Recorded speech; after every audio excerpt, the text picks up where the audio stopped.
Bonjour à tous les élèves de 6e, toutes sections confondues, j'espère que vous allez bien. Donc je me présente, pour ceux qui ne me connaissent pas, donc je m'appelle Christine de Mulder.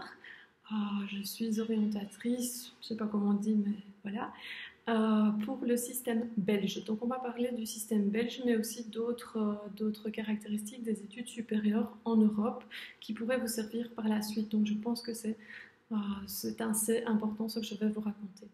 Alors juste avant de commencer tout ça, je ne veux pas faire de la pub pour le système belge, mais sachez que donc, le système belge, contrairement à beaucoup d'autres systèmes, est gratuit. Donc voilà pourquoi je ne veux pas faire de la pub. Est gratuit, donc ça veut dire que ça vous coûte les livres, ça vous coûte peut-être un code s'il faut, donc un appartement, etc. etc. Mais normalement, ça ne doit pas vous coûter une fortune, il n'y a pas de gros frais d'inscription. Ça va? À part un petit minéral à l'entrée, mais ce n'est pas vraiment extrêmement cher.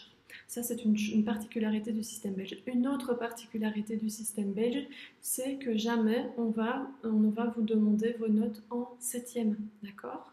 Donc, si vous obtenez votre bac, qui est l'équivalent en Belgique du CESS, le certificat d'études secondaires supérieures, eh bien, vous pouvez vous lancer plus ou moins dans n'importe quoi.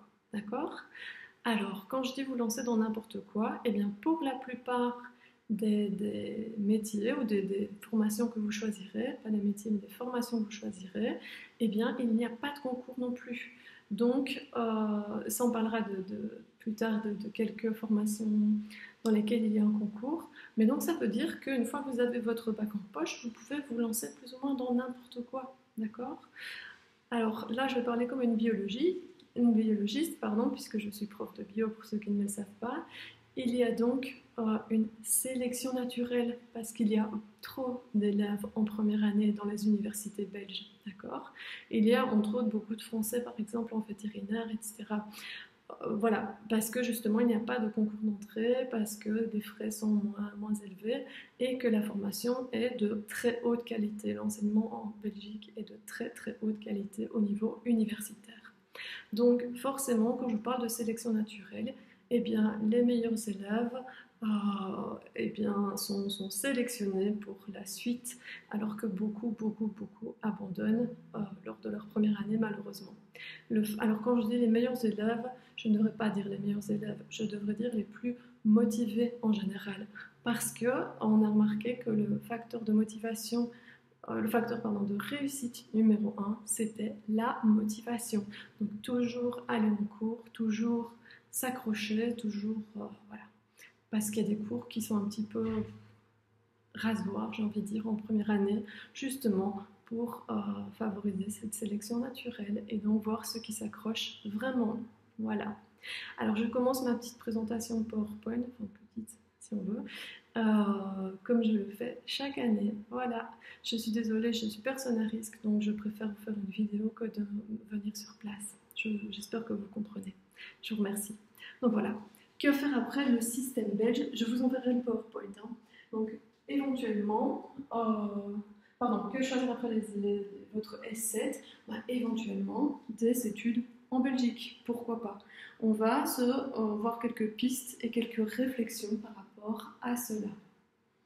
Alors, j'aimerais quand même remercier le centre PMS. PMS, ça veut dire Centre Psycho-Médico-Social, qui a un partenariat avec l'école. Donc, c'est-à-dire qu'il y a des psychologues, des médecins et des assistants sociaux qui sont là pour donner un service de guidance.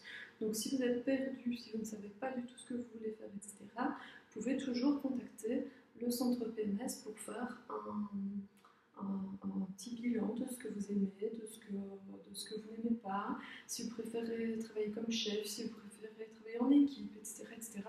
Et ça peut déboucher, donc ça s'appelle choix, ça peut déboucher sur différents métiers et ils peuvent vous aider. Alors, ce ne sont pas des spécialistes des systèmes anglais et européens en général, mais ils connaissent les études en Belgique et certainement encore bien mieux que moi. C'est eux qui m'ont aidé et particulièrement une amie, Charlotte Angenot, qui est assistante sociale au centre PMS, qui m'avait aidé à mettre en place ce PowerPoint. Voilà. Alors, donc, après le secondaire, qu'est-ce qu'on peut faire? Oups. je vais très vite là-dessus. Donc, après le secondaire, eh bien, on peut soit continuer à l'école, alors vous allez me dire pourquoi, je vais vous expliquer, soit aller dans une haute école de type court, soit dans une haute école de type long, on va faire la distinction après, soit aller à l'université, soit dans une école supérieure des arts, d'architecture, etc. Alors, quand je parlais de 7e secondaire, en fait, dans le système belge, vous savez qu'il y a 6 années dans le secondaire. Donc, du coup, les élèves de 6e secondaire ont la possibilité de faire une année supplémentaire. Par exemple, une année maths-sciences pour préparer le concours de pilote de ligne, par exemple, ou d'ingénieur civil. Ça va? Donc, ça, c'est des rares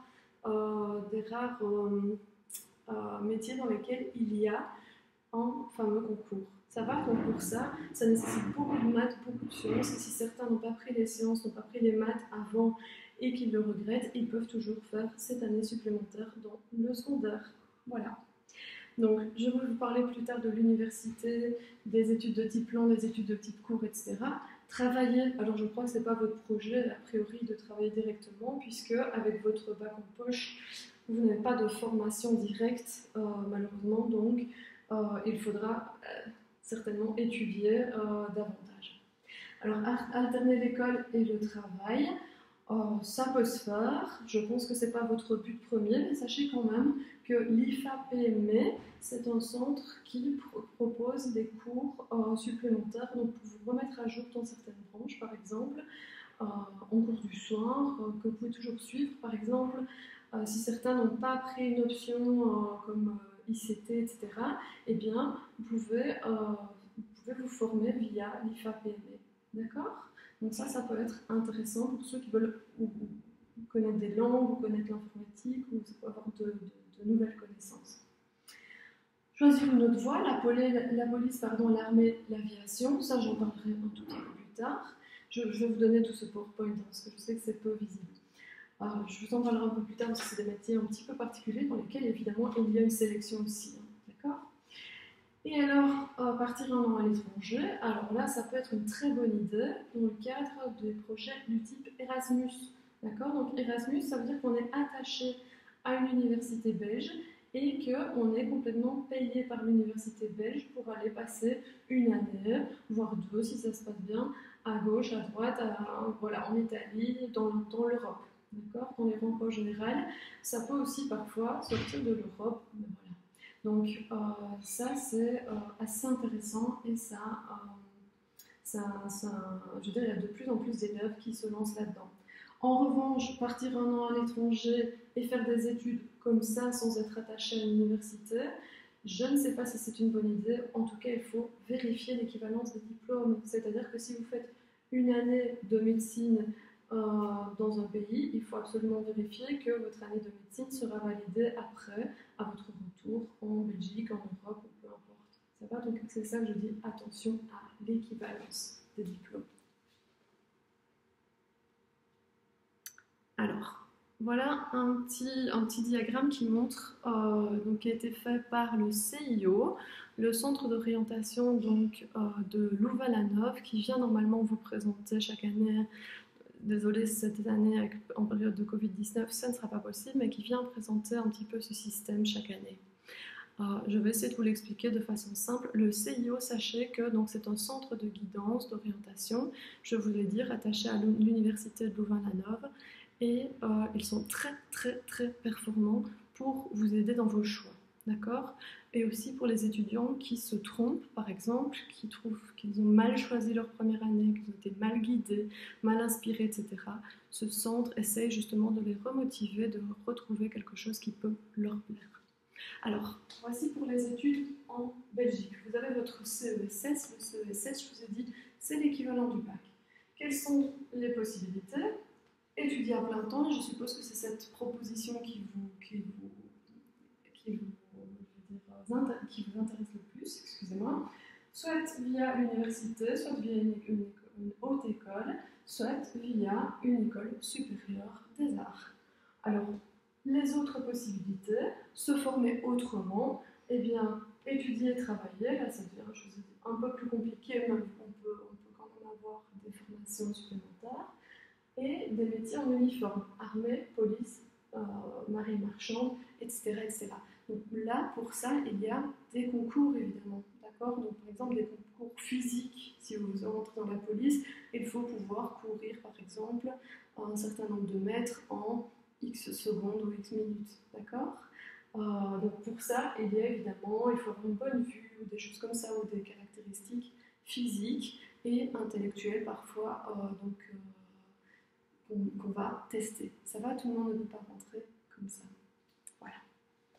Pour les autres, je vous ai dit, pour les universités, etc., eh bien, il n'y a normalement pas de sélection, à part quelques domaines sur lesquels je vais revenir par la suite.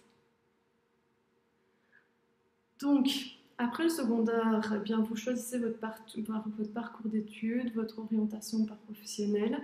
Alors, je vous conseille vraiment d'explorer différents domaines, d'être curieux, d'interroger des professionnels et d'oublier les préjugés. Si vous voyez un avocat, par exemple, qui plaide comme on les voit à la télé, c'est très très bien tout ça, mais le problème c'est que ce n'est pas la réalité du terrain d'un avocat. Un avocat ne fait pas que plaider, il est beaucoup dans les dossiers, etc. etc. Ça va. Donc évitez les préjugés, essayez peut-être avec le work experience de voir si vous aimez vraiment le métier ou de demander, je vous ai dit, à des professionnels, d'aller voir sur le terrain, de voir comment ils travaillent, même en dehors de tout ça. D'accord. Ça peut être vraiment, vraiment un bonus. Personnellement, moi, ça m'a permis de choisir ce que je voulais faire. D'accord. Donc ça m'a en tout cas éloigné de certaines choses que j'imaginais vraiment super chouettes et qui ne me convenaient pas du tout. Donc, je vous conseille aussi d'apprendre à mieux vous connaître. Donc, c'est-à-dire quel est votre parcours, quelles sont vos compétences, vos difficultés, si vous avez une méthode de travail qui vous convient, quels sont vos centres d'intérêt, vos valeurs, et aussi que pense votre famille, par exemple, de vos projets futurs. Excusez-moi. Mais attention, la famille ne doit pas primer sur votre choix, c'est votre choix à vous, d'accord. C'est vous qui allez payer, entre guillemets, toute votre vie. Donc, ne vous laissez pas trop guider. Bien entendu, il faut que la famille accepte, mais ce n'est pas à elle à décider ce que vous allez faire. Ça va? Et alors, votre santé, ben oui, il faut faire attention aussi à sa santé, surtout si vous vous lancez dans des métiers qui sont physiques, d'accord? Ou dans des études qui sont physiques. Alors, les métiers en grande pénurie en Belgique, je ne vais pas vous en parler parce qu'en fait, ça change tout le temps, d'accord? Ça change tout le temps et je ne pense absolument pas qu'il faille se fixer là-dessus pour faire des études. Alors, par exemple, je trouve qu'il y a beaucoup de domaines qu'on ne connaît pas encore. Si on avait parlé il y a 20 ans de web designer, par exemple, eh bien, on aurait dit c'est pas possible, qu'est-ce que c'est ce métier-là? Donc il y a beaucoup de choses qu'on ne connaît pas. En revanche, si un domaine vous intéresse, je vous ai dit le facteur de réussite numéro 1, c'est la motivation. Donc je vous conseille vraiment de choisir quelque chose qui vous motive, qui vous intéresse, et pas de regarder trop les débouchés, etc., etc. Bien que, évidemment, ce soit évidemment un problème pour la suite, mais faites quelque chose que vous aimez, croyez-moi, vous trouverez du boulot. D'accord? Alors, depuis 2004, un nouveau monde. Alors, à votre âge, vous devez vous dire, 2004 c'est vieux, un nouveau monde. Eh bien, en 2004 a été signé le traité de Bologne. Et ça, je tiens à insister là-dessus, parce que je pense que dans l'orientation, on n'en parle pas énormément. En fait, ce traité de Bologne, c'est une tentative d'harmonisation des études au niveau européen, d'accord? Alors, avant, par exemple, un médecin pouvait faire X années en Allemagne, X années en Belgique, les cursus n'étaient pas les mêmes, etc., les programmes. Or, maintenant, ils doivent ou ils devraient être les mêmes. Le nombre d'années d'études aussi. Donc, on essaie d'harmoniser tout ça. En gros, c'est une harmonisation entre les pays signataires du traité de Bologne. Alors, qu'est-ce qu'il dit ce traité? On organise les études maintenant en 2 cycles, le bachelier et puis le master. Donc, 2 cycles, bachelier, puis master. Alors, on n'est pas obligé d'aller faire un master, mais on peut se contenter de faire un bachelier. D'accord? Je vais vous expliquer ce que c'est par la suite. Alors, le but de ce traité de Bologne, c'est de promouvoir la mobilité des chercheurs, donc faire en sorte que les chercheurs, les professeurs, etc., puissent aller à gauche, à droite, expliquer leur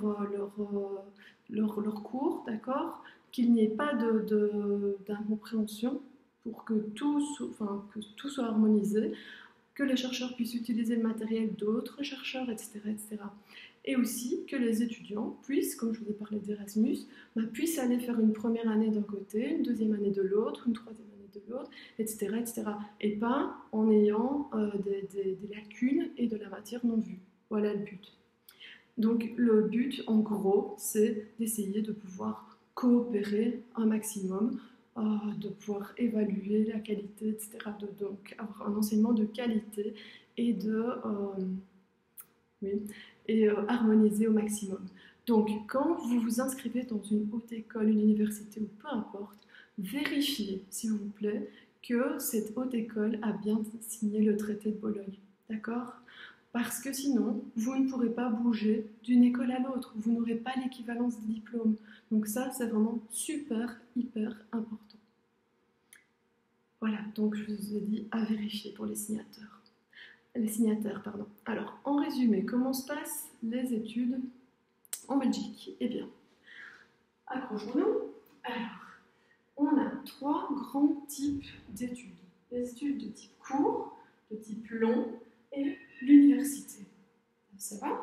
Alors, les études de type court, eh bien, c'est en gros un bachelier. Par exemple, si je veux être professeur en première, deuxième, troisième secondaire en Belgique, eh bien, je vais faire un bachelier de professeur. Donc, je vais faire mon agrégation de l'enseignement secondaire inférieur, l'AESI. D'accord? Donc ça prend 3 ans, bientôt 4. Mais voilà. Donc, vous voyez par exemple. Autre exemple, si vous voulez, je ne sais pas moi, être décorateur d'intérieur, ça peut se faire en 3 ans. Si vous voulez être infirmière, maintenant c'est passé à 4 ans. Voilà, ça c'est des bacheliers, donc c'est des études de type court. Okay? Alors ces études, elles sont basées sur un travail pratique. Okay? Travail pratique, c'est-à-dire que pour une infirmière, on va lui demander de pratiquer, faire des stages, etc., directement, aller voir les patients dès la première année. Okay? Contrairement à des études universitaires ou de type long, où le médecin, par exemple, le futur médecin, l'étudiant en médecine, ne va pas croiser un patient durant toute la première année de médecine. Okay? Ça va être des connaissances beaucoup plus théoriques. Donc, je reprends mes études de type court. Donc, je vous ai dit quelques exemples. Je peux faire l'informatique aussi, par exemple, en type court. D'accord ? Je ne serai pas le big boss de la société dans laquelle je travaille, mais je serai informaticien. Et dans ces cas-là, je fais les gestes, je vais directement toucher un clavier d'ordinateur, voir ce qu'il y a dans l'ordinateur, etc. Mais je peux faire aussi cette formation à l'université. Et là, on va plus m'expliquer comment fonctionne un ordinateur, comment fonctionne le système binaire, ce que c'est les bytes, les mégabytes, etc. On le fera aussi ici, mais je veux dire, c'est beaucoup plus théorique et beaucoup moins pratique. C'est ça que vous devez retenir entre les deux. Le type court, c'est pratique directement. Le type long, eh bien, on a très peu de pratique au début, beaucoup de théorie. Ça va? Alors, la durée des études dans le type court, eh bien, je vous ai dit, donc c'est le niveau bachelier, donc c'est 3 ans ou 4 ans. Tandis que l'université, eh bien, il y a 2 cycles. Il y a d'abord le bachelier et puis le master. Donc ça, c'est variable. Souvent, c'est 3 ans plus 2 ans, mais ça peut un petit peu varier. On va voir. Alors, la formation, comme je vous ai dit, pratique et concrète, basée sur la profession pour le type court, tandis qu'à l'université, c'est beaucoup plus abstrait, ce qui décourage certains élèves, d'accord ? Et ça développe l'esprit de recherche. Donc, je reprends l'exemple de l'informatique. Là, vous allez être sur un clavier, là pas, mais après, évidemment, si vous rentrez dans une société, c'est à la personne qui sortira de l'université, qui aura étudié plus longtemps, qu'on va demander peut-être plus de responsabilités. D'accord? Et donc, le salaire s'en suivra aussi. Les stages, dès la première année, je vous en ai parlé, tandis que des stages, il y en a plutôt en master, donc dans les 2 dernières années éventuellement, lorsque vous faites des études universitaires. Vous voyez que je suis en train de passer toutes les études de type diplôme, mais je vais y revenir. Et alors, les titres obtenus, bachelier après un type court, comme je vous l'ai dit, et master après des études de type long à l'université. Alors, avant en Belgique, il y avait aussi beaucoup d'écoles, de hautes écoles, d'accord? Donc ça, c'est ce qu'on appelle des études de type long. Il en existe toujours, mais de plus en plus, elles sont en train de fusionner avec les universités belges. Donc c'est pour ça que ça devient un petit peu plus rare. Néanmoins, il y en a encore. Alors, ces études donc, de type long, eh bien, donnent comme titre un master. Donc c'est aussi bachelier, master.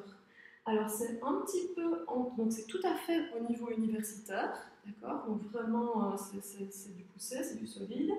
Alors souvent c'est dans les domaines scientifiques et technologiques et c'est un petit peu plus pratique que l'université elle-même, d'accord? Donc pas toujours, mais le plus souvent oui. Donc on est un petit peu entre les deux, mais on est dans des études de type long, ok? Voilà, alors petite remarque, après un master, que ce soit dans une haute école ou à l'université, vous avez la possibilité, si vous êtes motivé, de faire un doctorat, mais on n'est pas encore là. Voilà, j'espère que vous avez compris mon petit tableau là, mon grand tableau. Alors, pour la Belgique, eh bien, il y a 6 universités en Fédération Wallonie-Bruxelles. Donc on a Liège, on a l'ULB, l'UCL, enfin vous connaissez certainement Namur et d'autres. Voilà. Alors ces 6 universités couvrent 22 domaines, d'accord? Donc par exemple la faculté des sciences, la faculté de médecine, la faculté d'histoire, la faculté de droit, etc., etc. Et alors, donc, tout ça est organisé, comme je vous l'ai dit tout à l'heure, en 2 cycles. Donc d'abord le bachelier et puis le master. Alors si on regarde ici, vous voyez, enseignement universitaire, année 1, année 2, année 3 en général, donc c'est 3 ans de bachelier. Ok? 3 ans de bachelier. Et le plus souvent, eh bien, le master dure 2 ans. Ok? Donc au total, on arrive à 5 ans. Pour des études universitaires ordinaires, je veux dire dans la plupart des cas en tout cas. Alors en revanche, si on veut faire la médecine par exemple, eh bien on va faire le bachelier, 3 ans, et en plus 3 années complémentaires. D'accord? Et si on veut se spécialiser dans la médecine, eh bien on doit continuer encore là-dedans, si on veut devenir chirurgien, etc. Là ça devient très long. Je vous ai dit aussi qu'il y avait une possibilité de faire un doctorat après des études universitaires, mais aussi après des études de type long. Donc là, on a mis 2-3 ans, mais la durée est variable. Ça dépend en sciences, par exemple, si vous trouvez le résultat de vos recherches. D'accord? Donc pour ça, vous avez une bourse, je tiens quand même à le dire, qui n'est pas extraordinaire, donc ce n'est pas un salaire mirobolant, mais vous êtes déjà payé, tout comme ici en médecine. Après le bachelier, vous commencez déjà à avoir des stages rémunérés, d'accord? Surtout si vous prenez une spécialisation. Donc là, il ne faut pas vous dire je suis partie pour 12 ans et je ne vais pas gagner ma vie pendant 12 ans, ce n'est pas vrai. Vous n'allez pas la gagner comme de façon phénoménale, mais en tout cas, vous aurez déjà un petit peu de quoi vivre, j'ai envie de dire. Voilà, alors si vous regardez bien ce tableau, vous voyez ici qu'il y a des crédits. Alors je sais qu'on ne le voit pas très bien sur le PowerPoint ici, mais je vais vous envoyer ce PowerPoint. Donc vous voyez que le bachelier, il y a 180 crédits. Le master, en général, ça fait 120 crédits. Donc en fait, si on réfléchit un petit peu, ces crédits, c'est quoi? C'est là qu'on va arriver, c'est les fameuses ECTS dont je vais vous parler par la suite. Eh bien, si on se dit que 3 années, c'est 180 crédits, 180 divisé par 3, je vous le donne dans le 1000, ça fait 60. Ça va? Donc une année universitaire compte pour 60 crédits. Ça, c'est important que vous l'ayez en tête. Donc première année, 60 crédits, deuxième année, 60 crédits, troisième année, 60 crédits. Le master, eh bien, 60 crédits x 2, donc 160. Et là, je n'ai pas parlé du fait qu'on pouvait faire un master complémentaire. Par exemple, moi, en tant que biochimiste, j'aurais pu faire un master complémentaire d'une année pour la protection des eaux et forêts, par exemple. Ça va, il y a parfois des masters complémentaires. Voilà, que je n'ai pas fait, mais... Donc, vous comprenez déjà que chaque année universitaire représente 60 crédits. Alors, vous allez me dire, les crédits, c'est quoi? Eh bien, les crédits, c'est ce qu'on appelle les ECTS, donc c'est des crédits européens transférables. Et ça montre, si vous voulez, ça représente la charge de travail qu'on vous demande. D'accord? Donc si on dit 60 crédits, c'est une charge de travail en fait qui représente, excusez-moi, qui représente donc à peu près 10 heures de travail. Alors 10 heures de travail, donc chaque crédit, pardon, excusez-moi, chaque crédit représente environ 30 heures de travail. Alors là, c'est très très difficile je veux dire, à déterminer parce que pour certains qui vont étudier plus rapidement, eh bien, dans certains domaines, ça va leur prendre 20 heures. Pour moi, ça va peut-être prendre 40 heures. Voilà, donc c'est une moyenne et c'est une estimation. Donc, ces crédits, ils tiennent compte de la participation au cours, de l'étude du cours, des travaux éventuels qu'on vous demande de faire, etc., etc. Donc, chaque cours que vous choisirez à l'université l'année prochaine aura un certain nombre de crédits. Et ça, c'est pas valable qu'en Belgique, c'est valable partout en Europe. Donc ça, il faut vraiment que vous le sachiez. D'accord? Donc, pour réussir complètement une année scolaire, une année universitaire, excusez-moi, il vous faut 60 crédits. D'accord? Donc 60 crédits pour réussir. Il faut valider vos 60 crédits. Ça veut dire qu'il vous faut 10 sur 20 dans chaque matière. Ça va, donc la moitié dans chaque matière. Si vous n'y arrivez pas, eh bien, il faut repasser un examen au mois de septembre pour essayer de remonter votre note dans une branche. Mais ça, j'y arrive. Donc les ECTS, les crédits transférables, permettent justement la fameuse mobilité dont je vous parlais au niveau des universités, vous permettent de voyager éventuellement, puisque les ECTS, les crédits doivent être les mêmes dans toutes les universités qui ont signé le traité de Bologne. Voilà. Donc je dis, un crédit représente 30 heures de travail. Maintenant, ça dépend un petit peu, c'est une estimation qu'on essaie de faire. Alors, les conditions de réussite, je viens déjà de vous en parler. Il faut obtenir 60 crédits à la fin d'une année universitaire. Alors, sachez qu'il y a au départ 2 sessions d'examen, une en janvier et une en juin. Okay? Donc, un peu comme à l'école.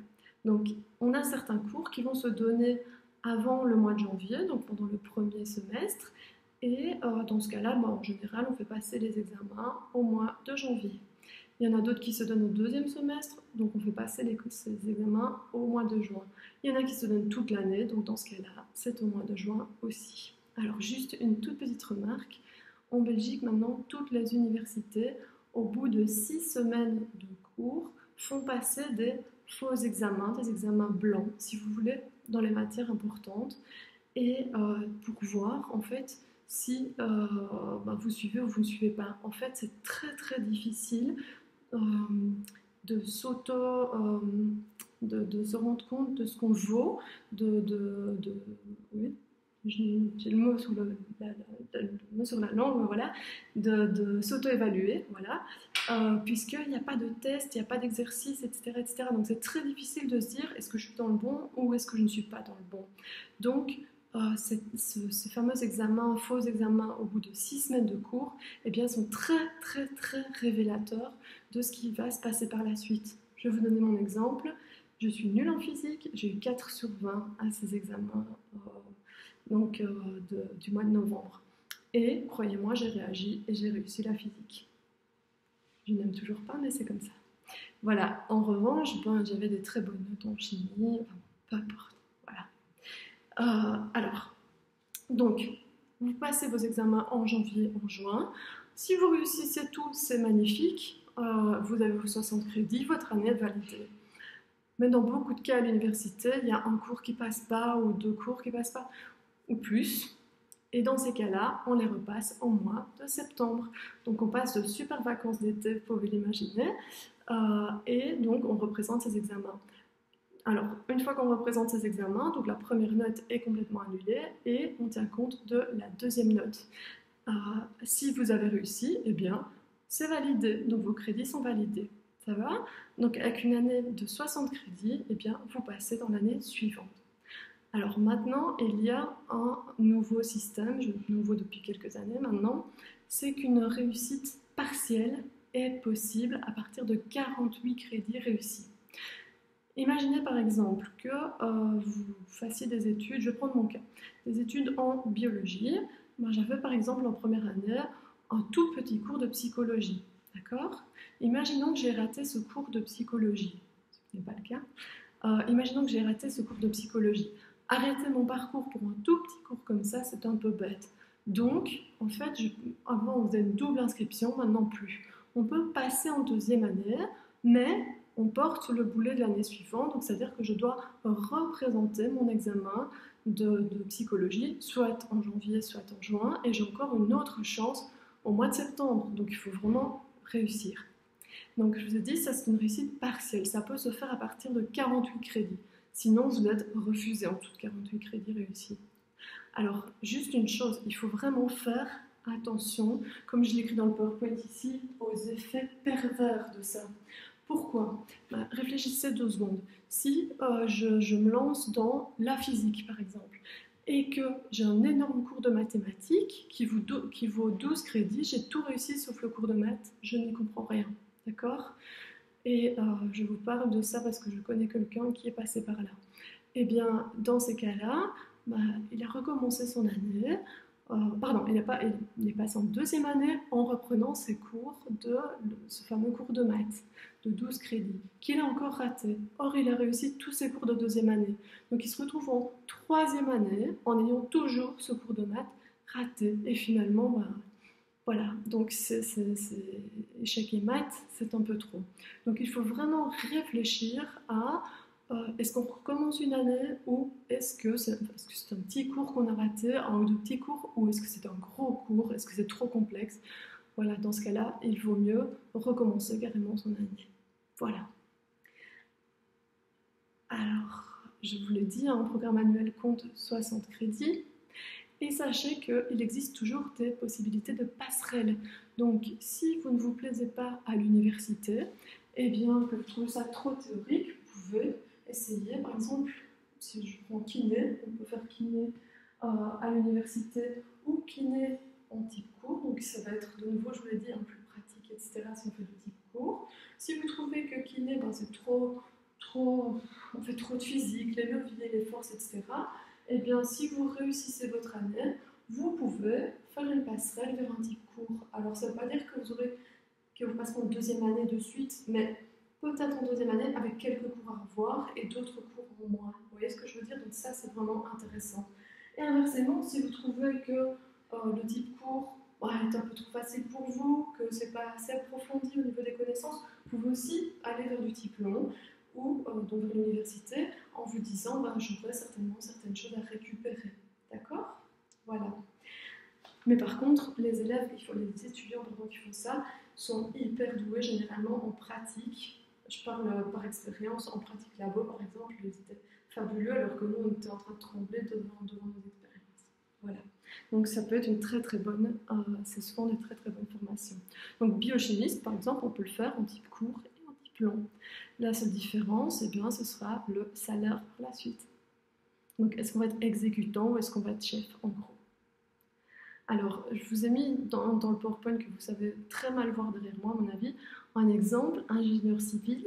Eh bien, vous voyez, donc une année en ingénieur civil en première année, il y a de la chimie qui vaut pour 9 crédits, donc 9 ECTS, des éléments d'économie politique, 3 crédits, c'est moins important. Vous avez donc introduction à l'informatique, 4 crédits, etc., etc. Donc le tout fera un total de 60 crédits. Ça va? Donc 60 crédits par année. Pas besoin de vous montrer d'autres cours. Chaque fois, on a 60 crédits et vous êtes bien prévenu à l'avance de la valeur de chaque cours. Ça va? Alors, juste une petite remarque encore. Donc, l'armée, l'aviation, donc les métiers en uniforme, la marine, la police, etc. Alors là, Ces métiers demandent évidemment, comme je vous l'ai dit tout à l'heure, une sélection, ça va? Donc par exemple une bonne vue parfois, ou bien savoir courir, etc. etc. L'aviation, ben, il y a beaucoup de critères de sélection psychologique, etc. On ne va pas vous mettre au volant d'un Boeing avec 300 personnes sans être sûr que vous n'allez pas aller cracher l'avion. Voilà. Donc attention, là il y a des épreuves de sélection. Il faut disposer d'aptitudes physiques et être exempt de tout handicap incompatible avec la fonction. Alors, les particularités du système belge, des études en Belgique. Bien, leur coût, je vous en ai parlé tout à l'heure, je vous ai dit que c'était à peu près gratuit. Alors, il y a très peu d'épreuves préalables, je vous l'ai dit également, puisque votre bac, l'équivalent du CESS, suffit.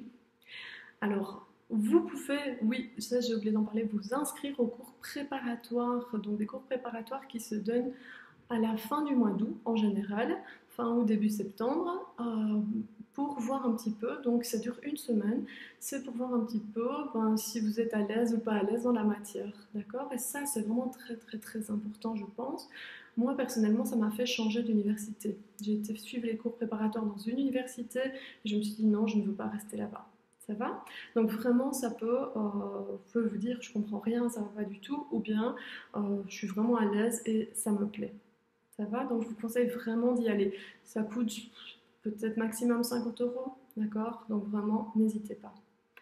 Alors, oui, vous avez dans toutes les universités un service de guidance gratuit. Donc ça aussi, pour si vous vous découragez, si vous avez des doutes, etc., eh bien, on peut vous réorienter, vous aider, vous conseiller, etc.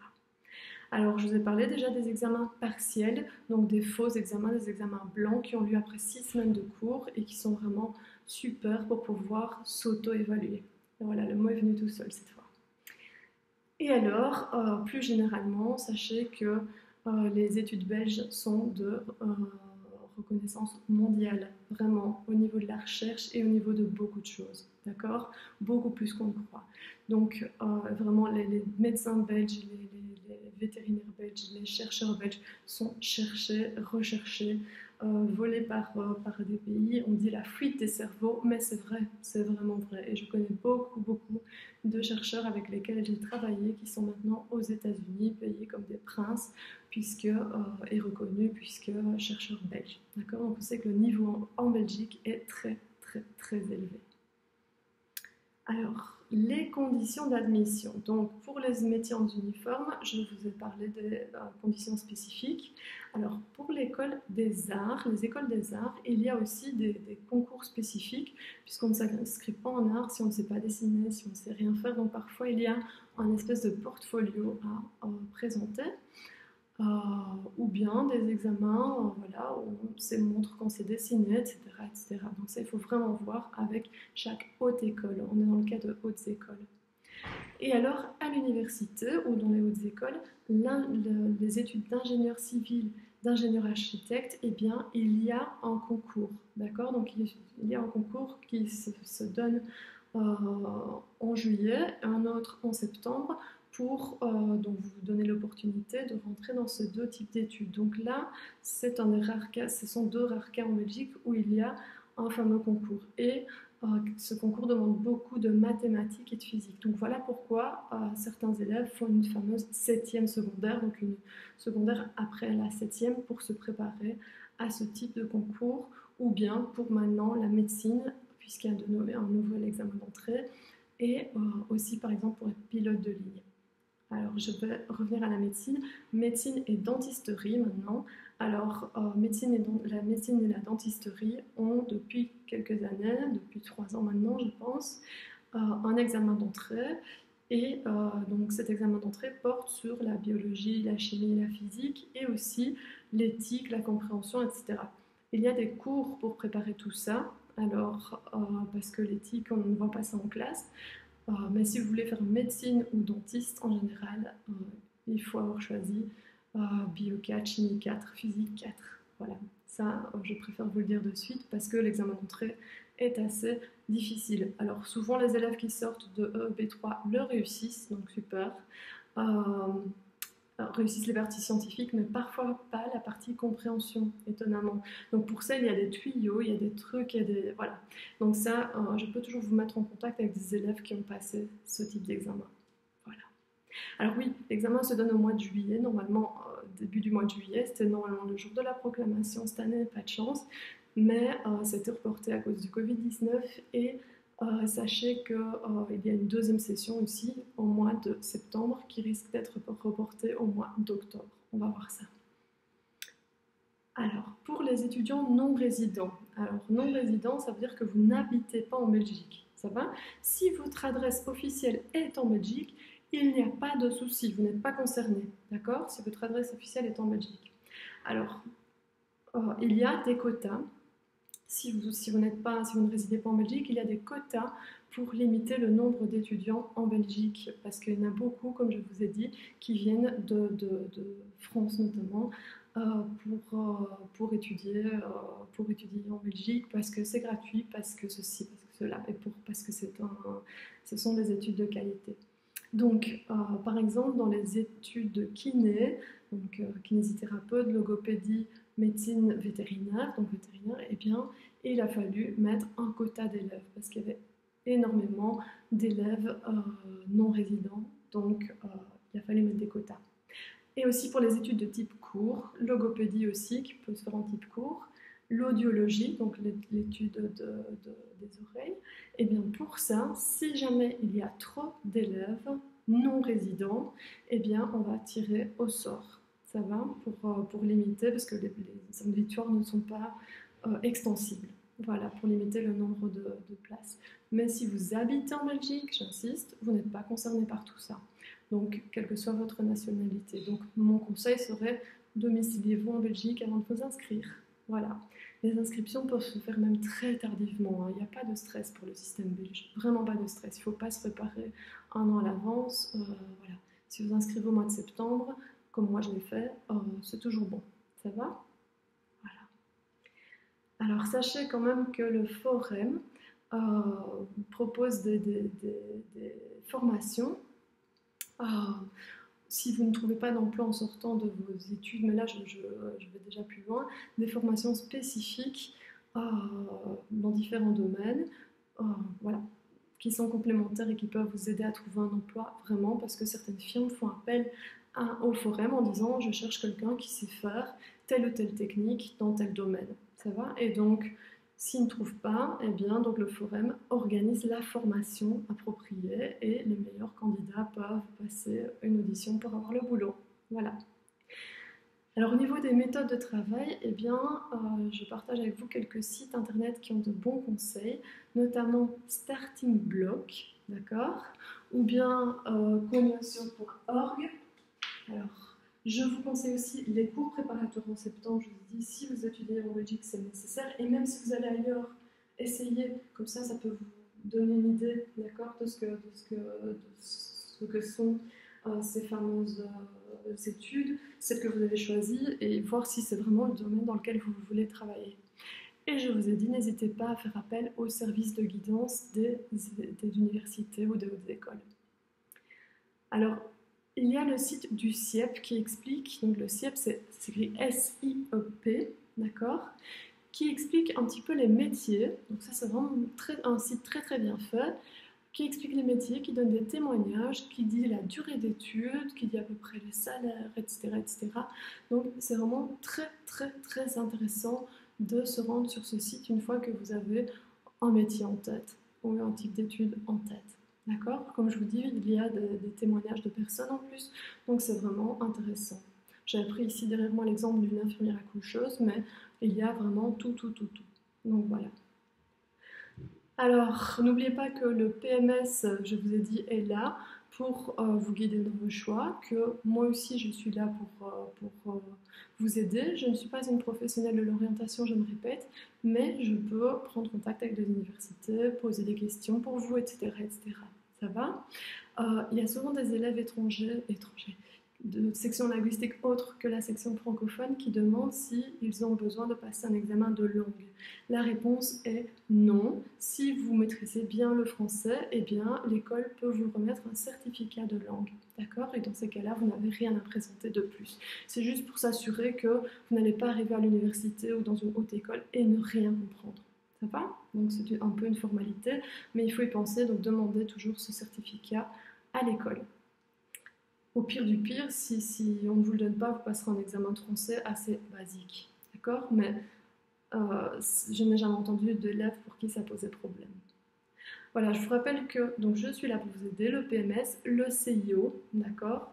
Et donc n'hésitez pas à revenir vers moi et je vous souhaite vraiment une très bonne réflexion, courage. Je sais que c'est des choix difficiles qui se présentent. Ben voilà, j'ai confiance en vous pour faire un bon choix pour le futur. Choisissez ce que vous aimez. Voilà.